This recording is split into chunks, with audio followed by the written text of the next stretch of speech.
Hi, it's me Angel. ഇന്ന് നമ്മുടെ കൂടെ ഒരു നൈസ് പെർഫോമർ ആണുള്ളത്. കൂടുതലൊന്നും ഞാൻ പറയുന്നില്ല. വെൽക്കം മനോജ് ചേട്ടാ. നമസ്കാരം. എന്തുണ്ട് വിശേഷം? നല്ല വിശേഷം.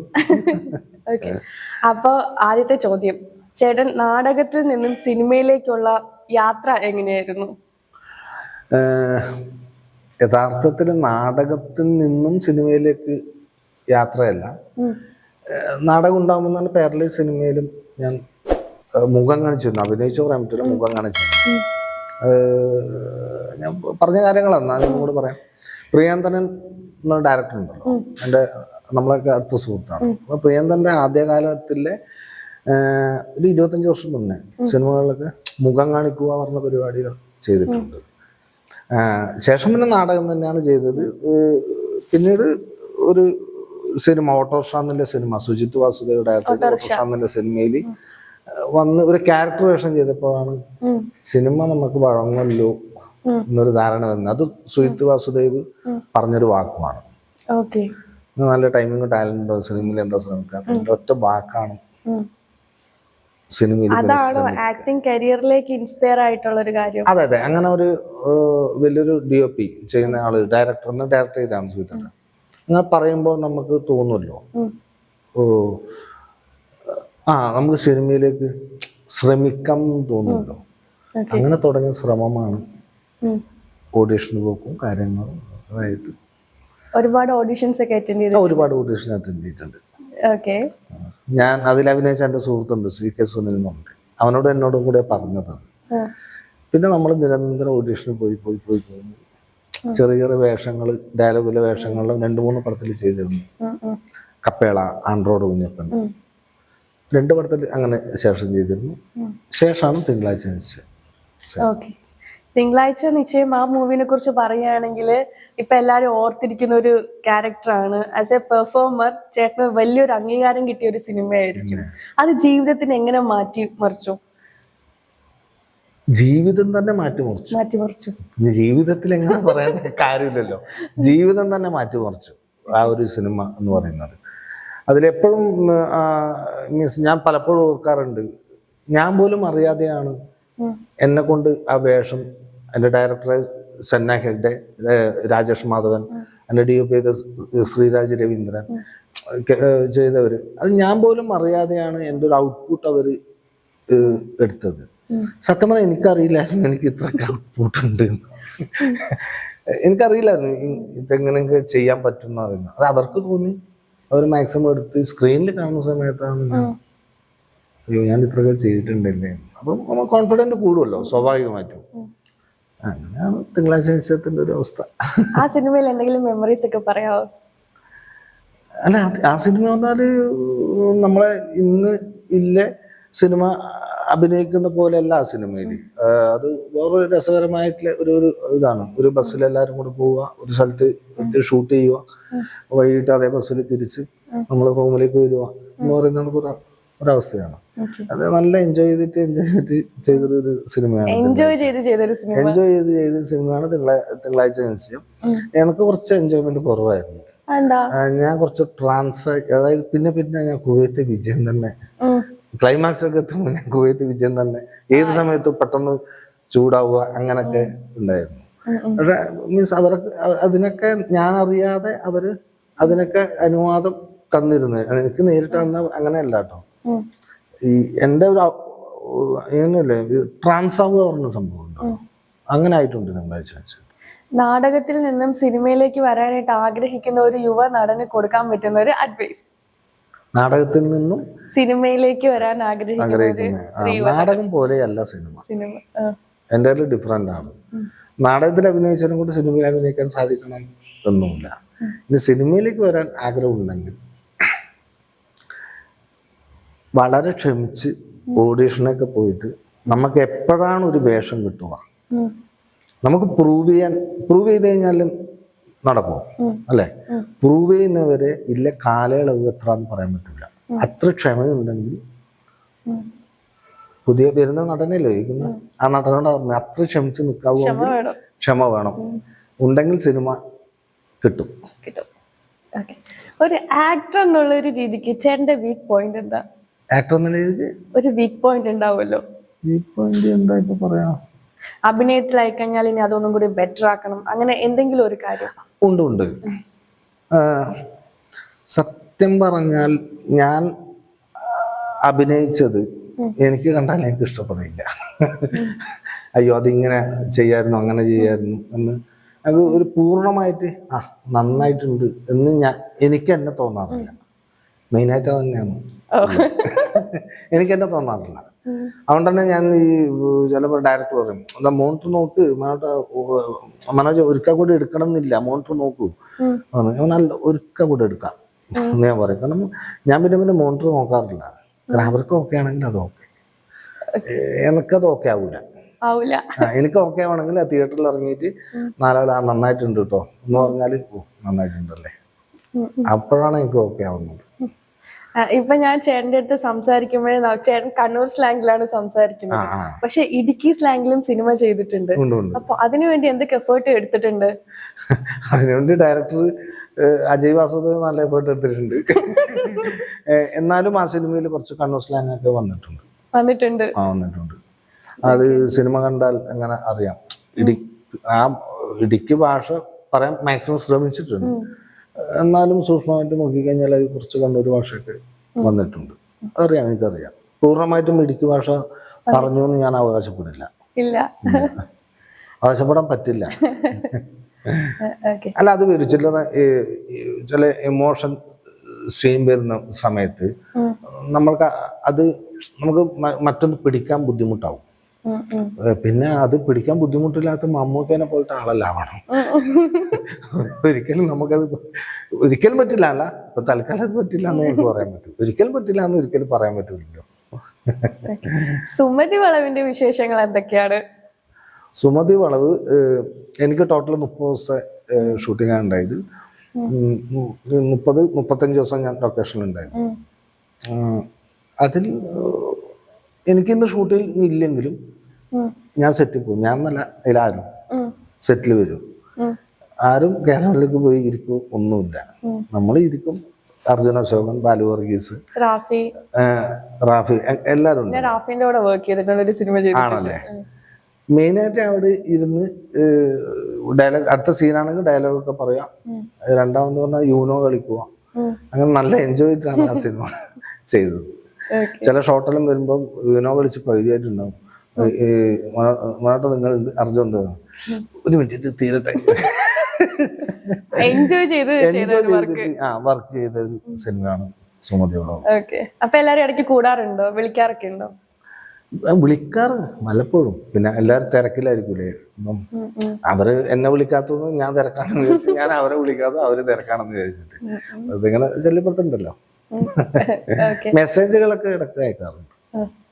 ഇപ്പൊ പ്രണയവിലാസത്തില് മിയ ജോർജിന്റെ കൂടെ ഒരു ഇതുണ്ടായിരുന്നു. അതായത് നിങ്ങളുടെ കെമിസ്ട്രി നൈസ് ആയിരുന്നു. അപ്പൊ ചേട്ടന്റെ ഓരോ ക്യാരക്ടേഴ്സും ഡിഫറെന്റ് ആയിട്ടാണ് ചേട്ടൻ ചെയ്യുന്നത്. അപ്പൊ അതിനു വേണ്ടി വർക്ക്ഔട്ട്സ് ഒക്കെ ചെയ്യാറുണ്ടോ? ഞാൻ ഡിഫറെന്റ് ആന്ന് പറഞ്ഞാൽ സന്തോഷം വർക്ക് ചെയ്യാറുണ്ട്. അതായത് ഒരു ക്യാരക്ടർ ഇങ്ങനെ കിട്ടിക്കഴിഞ്ഞാൽ എന്താണ് പിന്നെ അതിൽ ചെയ്യേണ്ട ബോഡി ലാംഗ്വേജ് അങ്ങനൊക്കെ കുറച്ച് വർക്ക് ചെയ്യാറുണ്ട്. കാരണം നമ്മൾ അങ്ങനെ വർക്ക് ചെയ്ത് കഴിഞ്ഞിട്ട് ഒരു വേഷം നമ്മൾ ചെയ്യുന്ന സമയത്താണ് നമുക്കൊരു സന്തോഷം തോന്നുന്നത്, അല്ലേ? നമ്മൾ പഠിച്ചിട്ട് തോറ്റുപോയാലും വലിയ പ്രശ്നമില്ലല്ലോ. പഠിക്കാതെ നമ്മൾ തോറ്റുപോലെ അയ്യോ പഠിക്കായിരുന്നു എന്നുള്ളൊരു വിഷമം നമുക്ക് മനസ്സിലായി, എന്തെങ്കിലും നമുക്ക് അത് ചെയ്യാമായിരുന്നു എന്ന് തോന്നുന്നു. അങ്ങനെ ഞാൻ അങ്ങനത്തെ വേഷങ്ങളിലാകുമ്പോൾ നന്നായി ഹോംവർക്ക് ചെയ്യും. എങ്ങനെയാണ്, ഏതാണ് പശ്ചാത്തലം. ഇപ്പം പ്രണയവിലാസം പറഞ്ഞുകൊണ്ട് തന്നെ പറയാം. അതിന്റെ ഡയറക്ടറോട് ഞാൻ ചോദിച്ചിട്ടുണ്ട്, എന്താണ് രാജീവ് എന്നുള്ള ക്യാരക്ടറിന്റെ ചെറുപ്പം എങ്ങനെ വളർന്നു വന്ന ആളാണ് എന്നൊക്കെ ചോദിച്ചിട്ടുണ്ട്. അപ്പം അതിൽ ജ്യോതിഷ് റൈറ്റർ പറഞ്ഞിട്ടുണ്ട് അത് നല്ല ഫാമിലിയിൽ നിന്ന് വന്നു. കാരണം അത് കറക്റ്റാണ്. അങ്ങനത്തെ നല്ല മിസ് ബോഷ് ഫാമിലിയിൽ നിന്ന് വന്നു കഴിഞ്ഞാൽ രാജീവിന്റെ ക്യാരക്ടർ നമ്മൾ സിനിമ കാണുമ്പോൾ രാജീവൻ അങ്ങനെ ആവാൻ പറ്റും, അല്ലെ? വളരെ കഷ്ടപ്പെട്ട് ഒരു ഫാമിലിയിൽ നിന്ന് വന്ന ആളാണെങ്കിൽ ഒരിക്കലും ആ സിനിമയിൽ രാജീവൻ അങ്ങനെ ആയിരിക്കില്ലല്ലോ. കാരണം സബ്ജക്ട് അറിയാലോ, സിനിമ കണ്ടല്ലേ, അല്ലെ? അങ്ങനെയൊക്കെ ഞാൻ ഹോംവർക്ക് ചെയ്യാറുണ്ട്. ചേട്ടൻ ചെറുപ്പത്തിൽ വിചാരിച്ചിട്ടുണ്ടോ ഞാൻ ഇങ്ങനെ വലുതാകുമ്പോ ഇങ്ങനെ ഒരു ആക്ടർ ആവുമെന്നൊക്കെ? ഇല്ല, വിചാരിച്ചിട്ടില്ല. ഇല്ല. അപ്പൊ എന്താവുമെന്ന് വിചാരിച്ചത്?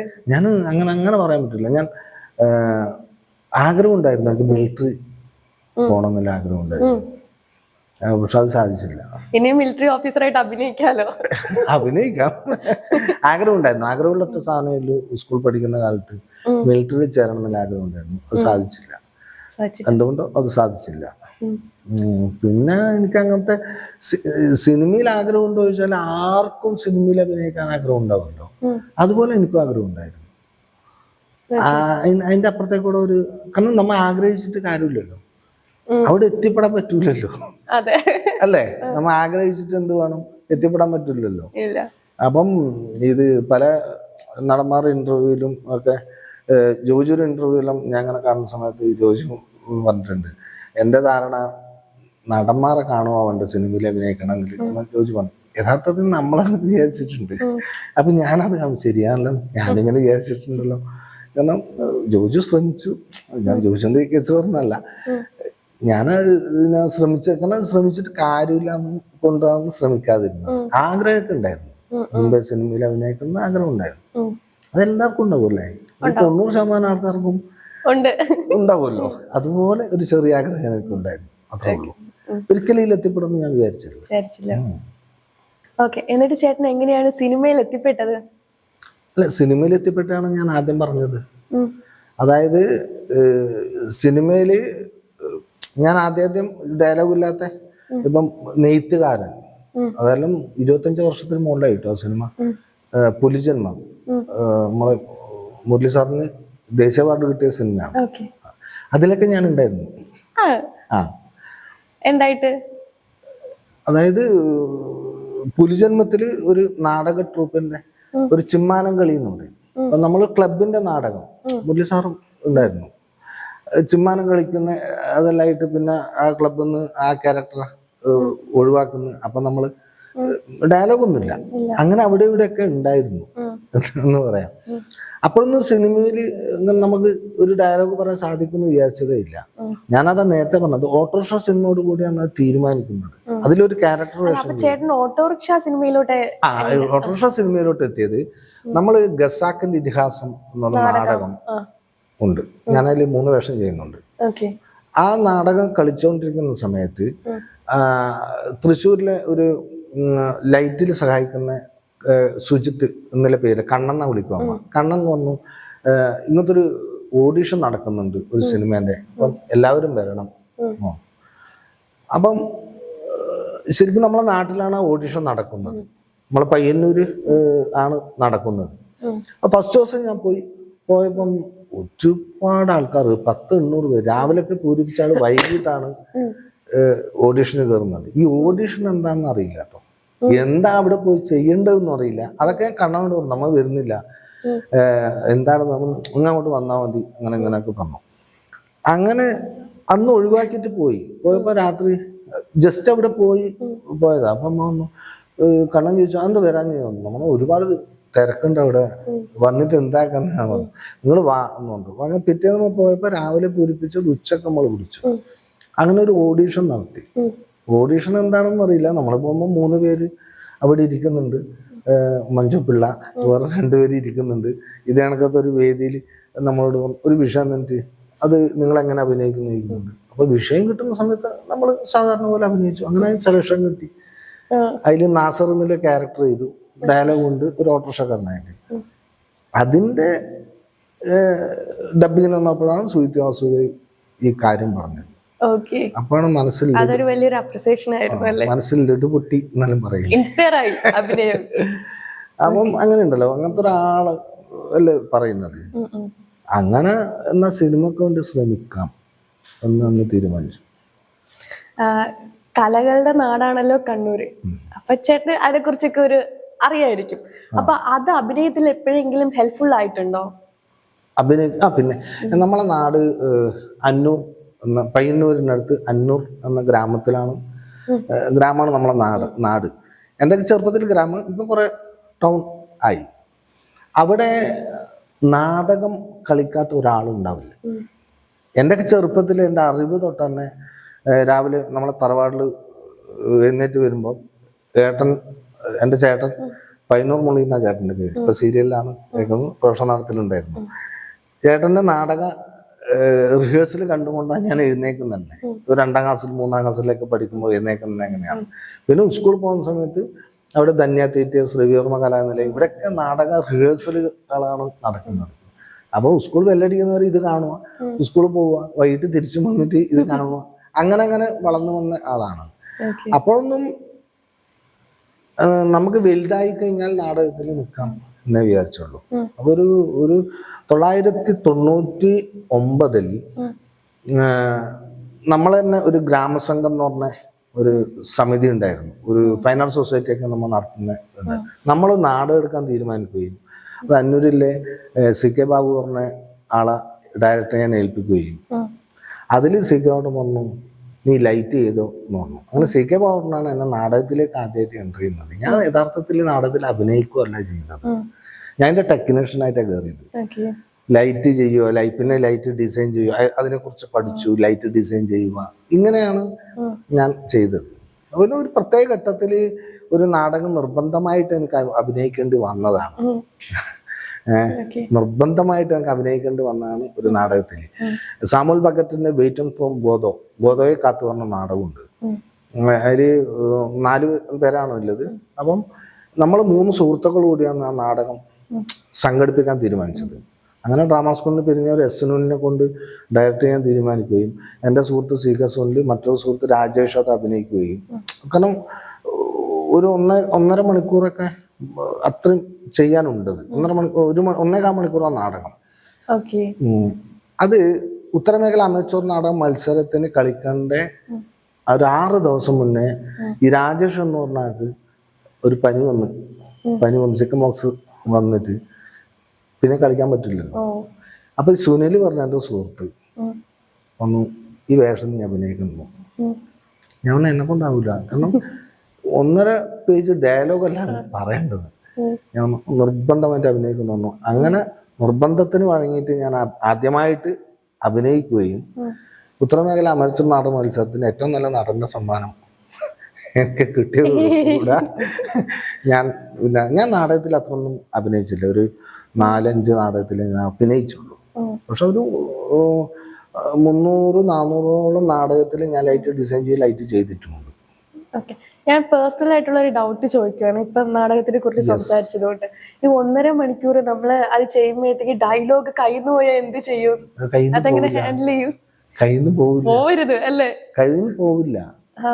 അതെങ്ങനെയാണോ? മറന്നു പോവില്ല. ഇല്ല, അത് ഏത് ഉറപ്പില് നമ്മളെ ആ ഡയലോഗ് പറയും.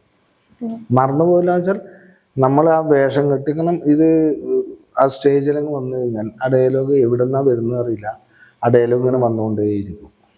ഓക്കെ, അതിപ്പോ ചേട്ടൻ ചെറുപ്പം തൊട്ടേ ഇത് കണ്ട് ഇത് എത്ര എക്സ്പീരിയൻസ് ഉള്ളത് കൊണ്ടാണോ? അല്ല, അങ്ങനെയാണ്. ഒരു നാടകത്തില് താല്പര്യത്തോടു കൂടെ ഒരാൾ നിന്ന് അഭിനയിക്കുന്നുണ്ടോ അവർക്ക്, അതായത് സാധാരണ ഇപ്പൊ എന്നോട് ആ ഡയലോഗ് പറയാൻ പറഞ്ഞാൽ എനിക്ക് പറയാൻ പറ്റില്ല. പക്ഷെ നമ്മൾ ആ വേഷമൊക്കെ കെട്ടിയിട്ട് ആ സ്റ്റേജിൽ നിൽക്കുമ്പോൾ ആ ഡയലോഗ് തനിയെ വരും. ഇത്രയും വർഷത്തെ ഒരു ഗ്യാപ്പില്ലോണ്ട് തന്നെ നമ്മൾ 2-3 ദിവസം റിഹേഴ്സൽ സ്ക്രിപ്റ്റ് വെച്ചിട്ട് എടുക്കേണ്ടി വരും. കാരണം മറന്നു പോകുമല്ലോ ഡയലോഗ്, എടുക്കേണ്ടി വരും. പിന്നെ തനിയെ വരും. എങ്ങനെയാണെന്ന് വെച്ചാൽ എങ്ങനെയാണെന്നല്ല, അത് വരും എന്നേ പറയാൻ പറ്റൂ. ചേട്ടൻ ഇപ്പോഴും നാടകം ചെയ്യുന്നുണ്ടോ? ഇപ്പൊ നാടകത്തിൽ നിന്ന് വിളിക്കുകയാണെങ്കിൽ ചേട്ടൻ അത് പോവോ? കണ്ടിന്യൂ ചെയ്യുന്നുണ്ടോ? എന്താണ് അവസ്ഥ? എന്തായിരിക്കും അവസ്ഥ? ചെയ്യുമെന്ന് എനിക്ക് തോന്നുന്നു. അപ്പൊ ഖസാക്ക് ഇതിഹാസം എന്ന ഞാൻ നേരത്തെ പറഞ്ഞ നാടകം 10 വർഷമായി നാടകം കളിക്കുന്നു. ഏതായാലും ഖസാക്ക് ഇതിഹാസം കഴിഞ്ഞ വർഷം കളിച്ചിരുന്നു. ഈ വർഷം ഡിസംബർ 17, 18, 19, 20 4 ദിവസം ഗോവ ഫെസ്റ്റിവലിൽ കളിക്കുന്നുണ്ട്. അത് വലിയ ഫെസ്റ്റിവലാണ്. 4 ദിവസം കണ്ടിന്യൂസ് ആയിട്ട് നാടകം കളിക്കും. ആ നാടകം അങ്ങനെയാണ്, സ്റ്റേജിലല്ല നാടകം. ആ നാടകം കണ്ടവർക്കൊക്കെ അറിയാം. ഡിസംബർ തന്നെ 27, 28, 29, 30 4 ദിവസം കരുനാഗപ്പള്ളി ആ നാടകം കളിക്കുന്നുണ്ട്. നാടകം കണ്ടിരുന്നോ? അപ്പൊ കരുനാഗപ്പള്ളി ഓൺലൈൻ ടിക്കറ്റ്, എനിക്ക് ഭയങ്കര ആഗ്രഹമാണ് നാടകം കാണണമെന്ന്. തീർച്ചയായിട്ടും അതാ ഞാൻ പറയുന്നത്. ഡിസംബർ 27, 28, 29, 30 4 ദിവസം നാടകം കളിക്കുന്നുണ്ട്. ഒരു 2 ആഴ്ച മുന്നേ ഇല്ലെങ്കിൽ 1 മാസം മുന്നേ ഓൺലൈൻ ടിക്കറ്റ് അവർ ഔട്ട് ചെയ്യും. അപ്പൊ തന്നെ കയറിയിട്ട് ഏത് ദിവസമാണെന്ന് വെച്ചാൽ ബുക്ക് ചെയ്യണം കേട്ടോ. ഓക്കെ ചെയ്യൂ. ഇല്ല ഇല്ലെങ്കിൽ പറഞ്ഞിട്ട് കാര്യമില്ല. കാരണം ടിക്കറ്റ് ഫില്ലായി പോകും. ഇതുവരെ കളിച്ചതെല്ലാം സന്തോഷമുള്ള കാര്യമാണ്. ടിക്കറ്റ് ഫില്ലായി പോകും എല്ലാ ദിവസവും. അപ്പം കരുനാഗപ്പള്ളി 27, 28, 29, 30 കരുനാഗപ്പള്ളി നാടകം കളിക്കുന്നുണ്ട്. ഇപ്പൊ മനസ്സിലായില്ലേ നാടകം കളിക്കുന്നുണ്ടെന്ന്. നാടകം കളിക്കും, അത് വേറൊരു വികാരമാണ് നാടകം എന്ന് പറയുന്നത്. നാടകം വിടാൻ പറ്റില്ല. എങ്ങനെയാണ് ഒരു ക്യാരക്ടർ ചൂസ് ചെയ്യുന്നത്? ഞാൻ ചൂസ് ചെയ്യുന്നത് ആ സ്ക്രിപ്റ്റിന്റെ ടോട്ടൽ ഒരു ഇഷ്ടപ്പെടുമല്ലോ. അതിൽ ആ ക്യാരക്ടർ എന്താണ്, എനിക്ക് ചെയ്യാൻ പറ്റൂ, അങ്ങനെ ഞാൻ നോക്കുന്നുള്ളൂ. പിന്നെ അപ്പം ആ ക്യാരക്ടർ ഞാനാ ചെയ്യണ്ടെങ്കിൽ അതിനെന്തൊക്കെ നമ്മൾക്ക് ചെയ്യാൻ പറ്റും, ഇതാണ് ഞാൻ ചൂസ് ചെയ്യുന്നത്. അല്ലാണ്ട് ഞാൻ ഇന്ന ക്യാരക്ടർ ചെയ്യൂന്ന് പറഞ്ഞിട്ട് എവിടെയും എന്തൊക്കെ ടൈപ്പ് ക്യാരക്ടർ ചെയ്യില്ല അങ്ങനെയുണ്ടോ? എല്ലാ ടൈപ്പ് ക്യാരക്ടറും എനിക്ക് കിട്ടിയാൽ പറ്റുന്നതാണെങ്കിൽ ചെയ്യും. എനിക്ക് ഏറ്റവും വലിയ ആഗ്രഹം വ്യത്യസ്തമായിട്ടുള്ള ക്യാരക്ടറില്ലേ അത് വന്ന് ഭവിക്കണമെന്നാണ് എൻ്റെ ഒരു ആഗ്രഹം. എൻ്റെ ഒരു പ്രാർത്ഥന അതാണ്. വ്യത്യസ്തമായിട്ടുള്ള ക്യാരക്ടറുകൾ വരണം, അപ്പോഴേ നമുക്ക് ത്രില്ലുണ്ടാവും അല്ലേ? അല്ലെങ്കിൽ നമ്മൾ ചെയ്തുകൊണ്ടിരിക്കുമ്പോൾ മടുപ്പ് വരും, അപ്പൊ ത്രില്ലുണ്ടാവില്ല. അങ്ങനെ വ്യത്യസ്തമായ ക്യാരക്ടറുകൾ വരണമെന്ന ആഗ്രഹം. അങ്ങനെ സംഭവിക്കട്ടെ തീർച്ചയായിട്ടും. സംഭവിച്ചുകൊണ്ടിരിക്കുവാന്നല്ലേ? ഓക്കെ. അല്ല, ഞാൻ ഇപ്പൊ പ്രണയവിലാസത്തിൽ അർജുന അശോകന്റെ അച്ഛനായിട്ടാണ് അഭിനയിച്ചത്. ഇപ്പം സുമതി വളവ്, ഇപ്പൊ ഓടിക്കൊണ്ടിരിക്കുന്ന സുമതി വളവിൽ അച്ഛനായിട്ടാണ് ചെയ്യുന്നത്. പക്ഷെ ഉണ്ടാവില്ല ഏതൊരു ആക്ടർക്കും അതുപോലത്തെ ഒരു സംഭവം വരാൻ പാടില്ല എന്നുണ്ടല്ലോ. അത് ഞാൻ സുമതി വളവിൽ മാക്സിമം നോക്കിയിട്ടുണ്ട്. മാത്രമല്ല എന്റെ വിഷ്ണു ഡയറക്ടർ പറഞ്ഞിട്ടുണ്ട്, വിഷ്ണു തിങ്കളാഴ്ച നിശ്ചയത്തിലെ അച്ഛൻ പോലെ ആവല്ലേ, ഇല്ല വേണ്ട നമ്മൾ നോക്കിക്കോളാം. അത്ര ഫ്രീഡം ഇല്ല സ്ഥലത്ത് നമുക്ക് അങ്ങനെ സംസാരിക്കാൻ പറ്റും. അത് പറഞ്ഞപ്പോഴാണ് ശാന്തി കൃഷ്ണയുടെ ഹസ്ബൻഡായിട്ട് ചേട്ടൻ അഭിനയിച്ചിട്ടുണ്ട്. ആ ഒരു എക്സ്പീരിയൻസ് എങ്ങനെയുണ്ടായിരുന്നു? അത് നല്ല എക്സ്പീരിയൻസ് ആണ്. കാരണം പിന്നെ ഞാൻ വളരെ ചെറുപ്പം തൊട്ട് തന്നെ ശാന്തി കൃഷ്ണനെ സ്ക്രീനിൽ കണ്ട് ഇങ്ങനെ വന്ന ആളാണ്. അപ്പം ഇങ്ങനത്തെ ഒരു സിനിമ വരുന്ന ശാന്തി കൃഷ്ണയാണെന്ന് പറയുമ്പോൾ തന്നെ എന്നാലൊരു ഭയം ഉള്ളിലുണ്ടാവില്ല, അത്ര സീനിയർ ആർട്ടിസ്റ്റ് അല്ലേ. പക്ഷെ നമ്മളെ ആദ്യത്തെ ഒരു ഷോട്ട് കഴിഞ്ഞപ്പോൾ എനിക്ക് അത് എൻ്റെ ശാന്തികൃഷ്ണൻ ചേച്ചിയുടെ ഗുണമാണത്. എനിക്ക് ആ ഫീലേ ഉണ്ടായില്ല. കാരണം ആ സിനിമയിൽ ഞാൻ നിൽക്കുമ്പോൾ തന്നെ അവര് നിൽക്കുന്നതിൽ ഒരു ഫീല് തോന്നിയുള്ളൂ ഒരു ഷോട്ടിന്റെ സമയത്ത്. അത് അവര് നമ്മളൊരു കംഫർട്ട്, അതായത് നമ്മൾ ഇത്ര ജൂനിയർ ആണ് അങ്ങനൊന്നും അവർക്ക് ഇല്ല. അവര് സാധാരണ നമ്മളെ പോലെ നിൽക്കുന്ന സമയത്ത് നമുക്കൊരു കോൺഫിഡൻസ് കൂടുമല്ലോ. അങ്ങനെ ടെൻഷൻ ഒന്നും ഇല്ല. ആദ്യത്തെ ഒരു ഷോട്ടിന് ടെൻഷൻ ഉണ്ടായി. ഞാൻ സന്തോഷിച്ചോണ്ട് ഞാൻ പറഞ്ഞിട്ടുണ്ട്, ഞാൻ നിങ്ങളെ ആദ്യത്തെ സിനിമ 3-ലോ 4-ലോ പഠിക്കുമ്പോഴാണ് നിങ്ങളെ നായികയായിട്ടുള്ള സിനിമ ആണ്. പുള്ളിക്കാരത്തിയുടെ എക്സ്പ്രഷൻ എന്തായിരുന്നു? അയ്യോ എനിക്ക് അത്ര ഒന്നും ഞാൻ അങ്ങനല്ല. എന്നോട് പറഞ്ഞു, ഞാൻ അത് 14-15 വയസ്സിലാണ് അവര് ചെയ്തെന്ന് തോന്നുന്നു. ഞാൻ 3-ലോ 4-ലോ പഠിക്കുമ്പോഴാണ് ഒരു ഫസ്റ്റ് സിനിമ ഞാൻ കാണുന്നത്. അപ്പൊ അത് ഞാൻ ഇങ്ങനെ പറഞ്ഞു. അപ്പൊ ഒന്ന് ആണോ അങ്ങനെ നല്ല ഇതായി. കാരണം അങ്ങനെയുണ്ടല്ലോ, പിന്നീട് ഇതേ സ്ക്രീനിൽ അവർ ഹസ്ബൻഡായിട്ടാണ് ഞാൻ അഭിനയിക്കുന്നത്. അതൊരു ഫീൽ അല്ലേ? നമ്മൾ ചെറുപ്പത്തിൽ കണ്ട ഫീലാണെന്നോ? ഭയങ്കര ഫീലല്ലേ? ഞാൻ സീരിയലിൽ ചെയ്യുമ്പോഴത്തേക്ക് നമ്മള് കുഞ്ഞായിരുന്നപ്പോ സീരിയലിൽ കണ്ട ആൾക്കാരുടെ കൂടെ അഭിനയിക്കുമ്പോ ഷോട്ടിന്റെ സമയത്ത് ഞാനിങ്ങനെ മനസ്സിൽ ഇങ്ങനെ അത് ചിന്തിക്കാറുണ്ട്. ചേട്ടൻ സിനിമയും നാടകവും അല്ലാതെ വേറെ എന്തെങ്കിലും ജോലി ചെയ്തിട്ടുണ്ടോ? പിന്നെ എന്തൊക്കെയാ? ഞാൻ ഈ മിലിറ്ററി പോണെന്ന ആഗ്രഹം ബ്രേക്ക് ആയില്ലേ, പിന്നീട് പോയത് വയറിംഗ് പ്ലംബിംഗ് പണിക്കാണ്. പിന്നെ അതിനോടായി ആഗ്രഹം. അത് ഞാൻ പറയാം, ജീവിതത്തോട് ഞങ്ങൾക്ക് ഇന്നത് അങ്ങനെ ആഗ്രഹമില്ല, എന്താണോ അപ്പൊ അതിനോടായി ആഗ്രഹം. അങ്ങനെ വയറിംഗ് പ്ലംബിംഗ് പഠിച്ച് ഞാൻ സ്വന്തമായി വീട് പണിയെടുത്ത് പിന്നെ ആ വീടുകളിൽ നിന്ന് ഞാൻ ഇങ്ങനെ ഓരോന്ന് പഠിച്ചെടുത്ത് ഞാൻ പല പണി എടുത്തിട്ടുണ്ട്. ടൈൽസിന്റെ പണി എടുക്കും, അങ്ങനെ എടുത്തെടുത്ത് ഞാൻ കോൺട്രാക്ട് പണി എടുത്തിട്ടുണ്ട്. ഇന്റീരിയർ ഒക്കെ ഡിസൈൻ ചെയ്യും. ഞാൻ കുറച്ച് ചിത്രം വരക്കും മുന്നേ. അപ്പൊ അത് വെച്ചിട്ട് ഇന്റീരിയർ ഒക്കെ ഡിസൈൻ ചെയ്യും, അങ്ങനെ വ്യത്യസ്ത ഡിസൈൻ ചെയ്യും. അങ്ങനെ വീട് കംപ്ലീറ്റ് കോൺട്രാക്ട് വർക്ക് ഞാൻ എടുത്തിട്ടുണ്ട്. അത് ഒരുപാട് കാലം, കുറച്ചു കാലം എടുത്തപ്പോഴാണ് നെക്സ്റ്റ് സ്റ്റെപ്പ് സിനിമയിലേക്കുള്ള ആഗ്രഹം പൊട്ടിമുളക്കുന്നത്. അങ്ങനെ ഒരു ഘട്ടത്തിൽ ആ പണി ഒറ്റയടിക്ക് ബ്രേക്ക് ചെയ്യും. ഫാമിലി സപ്പോർട്ടൊക്കെ എങ്ങനെയുണ്ടായിരുന്നു? ഫാമിലി നല്ല സപ്പോർട്ടാണ്. സപ്പോർട്ടാണ്. പിന്നെ ആദ്യം ഞാൻ എൻ്റെ വൈഫോടാ വന്നത്. വൈഫ് എന്ത് പറഞ്ഞു? വൈഫ് പറഞ്ഞു നിങ്ങളെ താല്പര്യം അഭിനയാണ്, അതാണ് ചെയ്യേണ്ടത്. അപ്പൊ റിലേറ്റീവ് സൈഡോ?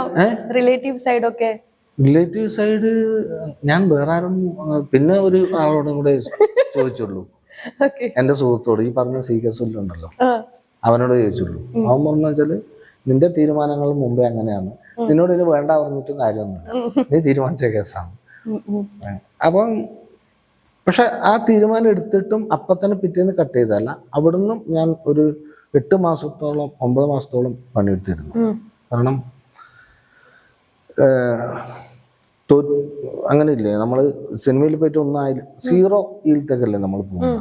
വലിയൊരു ഇതാണ് നമ്മൾ എക്സ്പീരിയൻസ് കൊണ്ട് വലിയൊരു വരുമാനം കിട്ടുന്ന സ്ഥലത്ത് നിന്ന് അങ്ങനെ ബ്രേക്ക് ചെയ്തിട്ട് നമ്മൾ പുതിയൊരു ഇതിലേക്കല്ലേ പോകുന്നത്. അപ്പൊ അതിന് ഫാമിലി ഉള്ളതുകൊണ്ട് തന്നെ പല ഉത്തരവാദിത്തങ്ങളും നമുക്കുണ്ടല്ലോ. പട്ടിണി കിടക്കാൻ പാടില്ല, അങ്ങനെ ഒരുപാട് ഉത്തരവാദിത്തങ്ങളുണ്ടല്ലോ. അപ്പം പട്ടിണി കിടക്കാൻ പറ്റാത്ത രീതിയിൽ ചെറിയൊരു എമൗണ്ട് ശേഖരിച്ചതിന് ശേഷമാണ് കംപ്ലീറ്റ് പണി നിർത്തി സിനിമയിലേക്കല്ല ഓഡീഷന് പോക്ക്. പിന്നെ പണി ഓഡീഷന് പോക്കും സിനിമക്ക് വേണ്ടിയുള്ള ശ്രമവും, അതാണ് പണി. അതിന്റെ യാത്രകളൊക്കെ എന്ന് പറഞ്ഞാൽ നമ്മൾ എറണാകുളത്ത് വരെ ഓഡീഷന് വന്നിട്ടുണ്ട്. നമ്മൾ പറഞ്ഞ ഞാനും ഈവൻ സുനിലും നമ്മൾ ഒരുമിച്ചാണ് ഇതിനു വേണ്ടിയിട്ട് തെണ്ടിയത്, അങ്ങനെ പറയാം. അങ്ങനെ വന്നു റെയിൽവേ സ്റ്റേഷനിൽ കടന്നുറങ്ങിയിട്ടുണ്ട്. എന്നിട്ട് അവിടെ തന്നെ വിളിച്ചിട്ട് ഓഡീഷൻ നടത്തിയിട്ടുണ്ട്. ഓഡീഷന് കിട്ടിയില്ല. അങ്ങനെ കോഴിക്കോട്, എറണാകുളത്ത് നിന്ന് അങ്ങോട്ട് കോഴിക്കോട്, തൃശ്ശൂർ, ഇവിടെയൊക്കെ നമ്മൾ ഓഡീഷൻ പോയിട്ടുണ്ട്. വലിയ വലിയ നടന്മാർക്കൊക്കെ ഇങ്ങനെ ഒരു കഥയുണ്ടാവും. അല്ല, ഞാൻ ഇതിന്റെ പ്രാരബ്ധം പറയുന്നല്ല, ആ പോക്ക് പോലും നമ്മളെ എൻജോയ് ചെയ്തിരുന്നു. നമുക്കതൊരു ബുദ്ധിമുട്ടായി തോന്നിയില്ല. ഇഷ്ടമുള്ള ഒരു കാര്യം ചെയ്യുമ്പോൾ നമുക്ക് ബുദ്ധിമുട്ടായി തോന്നില്ല. ബുദ്ധിമുട്ട് ആരോട് പറയാൻ? ഞാൻ ആരോട് ബുദ്ധിമുട്ട് പറയണ്ടേ? ഇത് ഭയങ്കര എഫേർട്ടാണെന്ന് ആരോട് പറയാൻ? എന്റെ തീരുമാനമാണ്. അതെ അതെ. ചേട്ടനോട് ഞാൻ ഇപ്പൊ ചോദിക്കുവാണ്, എന്താണ് നിങ്ങളുടെ ഹാപ്പിനെസ് എന്ന് ചോദിച്ചാൽ എന്ത് പറയും? ഇപ്പോഴത്തെ പ്രസന്റ് ഹാപ്പിനെസ്. പ്രസന്റ് ഹാപ്പിനെസ് ഇവിടെ ഇരുന്ന് നമ്മൾ ഇന്റർവ്യൂ ചെയ്യുന്നത്, ഇതാണ് ഇപ്പോഴത്തെ ഹാപ്പിനെസ്. ഓക്കെ. ചേട്ടനെ കാണാൻ സാധിച്ചതിലും ഒരുപാട് ഇങ്ങനെ സംസാരിക്കാൻ സാധിച്ചതിലും എനിക്ക് ഒരുപാട് സന്തോഷമുണ്ട്. എനിക്കും സന്തോഷമുണ്ട് ഒരുപാട്. ഏതായാലും നമ്മൾ ഇന്റർവ്യൂ ചെയ്യുന്നതിന്റെ അപ്പുറത്ത് നമ്മളിങ്ങനെ സംസാരിച്ചു എന്ന് പറയാം അല്ലെ. ഒരു ഇന്റർവ്യൂ ഒന്നും പറയാൻ പറ്റില്ലല്ലോ അല്ലെ, നമ്മൾ കുറെ സംസാരിച്ചു അങ്ങനെയല്ലേ പറയാൻ പറ്റും. നല്ലൊരു സംസാരിച്ചാലും നല്ലൊരു മൊമെന്റ് ആയിരുന്നു. അപ്പൊ ചേട്ടൻ വന്നതിൽ ഒരുപാട് സന്തോഷം. Thanks for coming. Thank you. സന്തോഷം.